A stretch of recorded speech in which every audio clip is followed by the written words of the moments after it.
Hi there, Dr. Spaceman. Welcome to my channel. I wanted to take a moment about something coming at the end of the month. On September 30th, we know that the new Chromecast that we've been calling Sabrina for a while is coming out.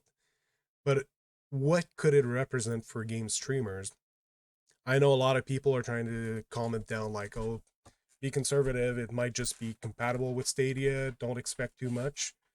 But what if we look at the other spectrum? What could be possible with that device? Now, we know on September 30th, on the same day they were supposed to announce that Chromecast, there is Baldur's Gate 3 coming out. That Larian is confirmed will have crowd choice on the day of the release. Now, those are all crowd choice, crowd play, and there's a few other features out there. They're all features that are geared toward helping game streamers making their show more interactive, better show. So, what if the new Chromecast was actually tailored for game streamers to make their life easier? That would be amazing. And if we look at it, it's just a small device, a very small dongle that you put on your TV. And apparently, it comes with HDMI 2.1 that it will allow you to stream at 8K. And it has maximum, the technology allows you to go up to 10K, but I think they're going to stop at 8K to have 60 frames per second and 4K at 120 frames per second. But what else it has? We've seen leaked photos. You can see a USB-C port on it, which makes sense because it's the new standard. It's what everyone uses now. But with USB-C comes USB 3.0 and 3.1, which depending which one it has a data transfer capability of between 5 and 10 gigabyte per second. Now, if we were to take advantage of this, like we know this is where the power supply is going to connect, and you're going to have the Ethernet cord plugged on the power supply. But your Ethernet will use at most around a gigabyte per second if you have a very fast internet. And Stadia doesn't use that much data.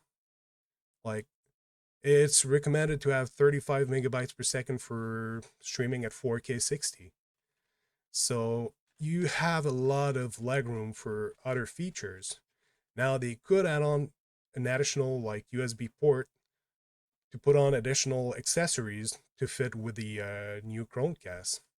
Like for example, it wouldn't be too hard to put a webcam on it, and while you're live streaming, you take the webcam image, put a timestamp on it, then you compress it, send it back to YouTube, and from the YouTube studio, if they were to do an update just specific to Stadia, you could do an overlay for your webcam image. You get your game stream in the back directly from the Stadia servers instead of having something that's rehandled by OBS and compressed and sent over there. Instead, you have a very clean image, the raw footage being shown on YouTube with just your webcam to do a regular streaming show and your audio. And you can, at that point, you can pretty much add like web-based overlays from like Stream Elements and all that. They could very easily build that inside of YouTube. So I think that would bring a very interesting aspect to the Chromecasts. Very like it would be very portable, very budget friendly, and the quality of the gameplay you could stream with this would be unparalleled. Like even if you have like a 5 grand desktop computer, you're still taking footage from your screen and then rebundling it up and sending it through a software, and then you send it to YouTube after redoing the stream for like depending on your settings and all that. You'll have loss while doing it this way, since it's all inside of Google's architecture. You can keep so much quality. Anyone can tune in, and even if you were to game at 1080p, they can take the raw footage and put it in 4K or 8K, and anyone who goes on YouTube can view it in whatever quality they want. That is pretty exciting, very interesting. And as for the controls, just take your cell phone or a tablet out or your laptop on the side, and you can control your stream. Like if you want an intro or anything at all, you can see your chat, live chat on there. So I do think Stadia is really betting a lot on the streaming community to help push their games. And they haven't shown it to us yet because they weren't ready. But with that new piece of technology that's coming out, which is the flagship of what Stadia wants to do, like they want people to use the Chromecast as much as possible to do their gaming. It's the flagship of the whole system. They really need to bring all those features in, like crowd play, crowd choice, and all of that. So it is. We're gonna see at the end of the month what they announce.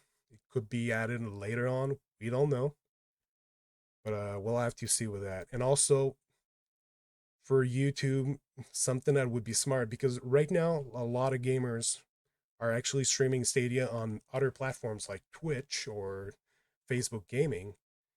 YouTube could actually do a special platform just for Stadia gamers that if you're like streaming directly in the button, like stream direct to YouTube with that and the camera and all of that, they could very easily make a special Stadia program that instead of needing 1,000 subscribers for before monetization, drop it down to 100 if you're streaming Stadia specifically.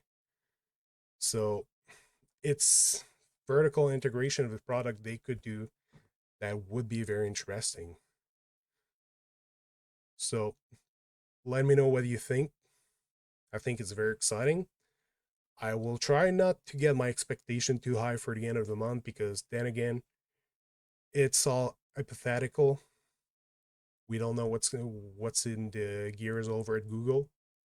It might be not at all that, but still some very interesting things that we know Google has the tech to accomplish.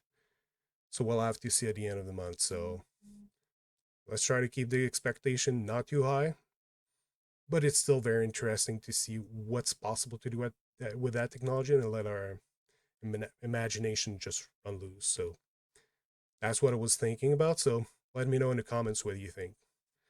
So this is Dr. Spaceman. Have a good day.